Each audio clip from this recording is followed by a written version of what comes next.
আসসালামু আলাইকুম রহমতুল্লাহি ওয়া বারাকাতুহু। বন্ধুরা, আপনাদের মাঝে আরেকটা রেসিপি নিয়ে হাজির হলাম, পুঁই মিচড়ি। তো আমি এখানে শুটকি মাছগুলোকে প্রথমে হলুদ লবণ মাখিয়ে ভেজে নিচ্ছি আমি এটা তেলের মধ্যে। তো এইভাবে আমি রান্না করে নিব। এটা আমার ভাজা হয়ে এসছে, এর মধ্যে দিয়ে দিব পেঁয়াজ। পেঁয়াজটা ভালোভাবে একটু মিক্স করতে থাকবো, গলে আসা পর্যন্ত অপেক্ষা করব আমি। তো এর মধ্যে অ্যাড করে দিব লবণ, দিয়ে আবার একটু মিক্স করে নিব। তো মিক্স করে নিয়ে আমি এর মধ্যে অ্যাড করে দিব আদা রসুন পেস্ট।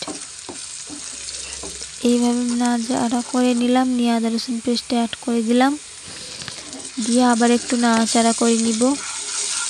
নিয়ে আমি মশলাগুলো অ্যাড করে নিব এর মধ্যে।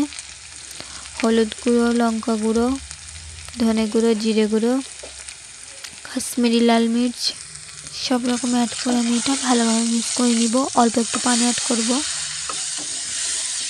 এটা ভালোভাবে মিক্স করে নিচ্ছি আমি এটা। তো এটা ভালোভাবে মিক্স করা হয়ে এসে এর মধ্যে অ্যাড করে দিব আলু আমি। তো আলুটা অ্যাড করে দিয়ে আমি ভালোভাবে নাড়াচাড়া করতে থাকবো।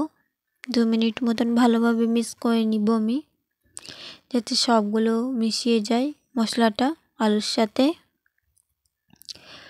যারা যারা পুঁই মিচড়ি খেতে ভালোবাসেন অবশ্যই জানাবেন। এটা একটা দারুণ স্বাদের রেসিপি। এই রেসিপিটা খালি শীতেতেই বানাতে পারেন। এছাড়া এখন শীতের সিজন, সেই কারণে শীতের সময়তে এইটা পাওয়া যায়, এমনি সময় পাওয়া যায় না। তো এইটা হলো পুঁই মিচড়ি। সব গাছেরই একটা ফল থাকে, সেটা হলো এরকম দ্বারা পুঁই মিচড়ি একটা ফল।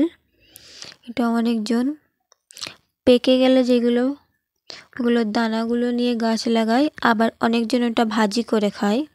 তো আমাদের এই দিকে এটা ভাজি কেউ খায় না, কাঁচাটাই খাই আমরা সবাই। তো এইভাবে রান্না করে খাই শুটকি মাছ দিয়ে। তো এটা আমার ভালোভাবে মিক্স করে নিয়েছি আমি, ভালোভাবে কষে নিয়েছি। 2 মিনিট মতন কষে মিক্স করে কমপ্লিট বানিয়ে নিয়েছি। এর মধ্যে পানি অ্যাড করে দিব, দিয়ে ঢাকনা দিয়ে 2 মিনিট মতন ফুটিয়ে নিব। তো যারা যারা আমার ভিডিওটা দেখছেন সাবস্ক্রাইব করবেন, লাইক কমেন্ট শেয়ার করবেন। অবশ্যই জানাবেন রেসিপিটা কেমন লাগলো, আর আপনারা কিভাবে রান্না করেন সেটাও জানান। তোমার রান্নাটা কমপ্লিট হয়ে গেছে, দেখিয়ে দিলাম। খোদা হাফেজ।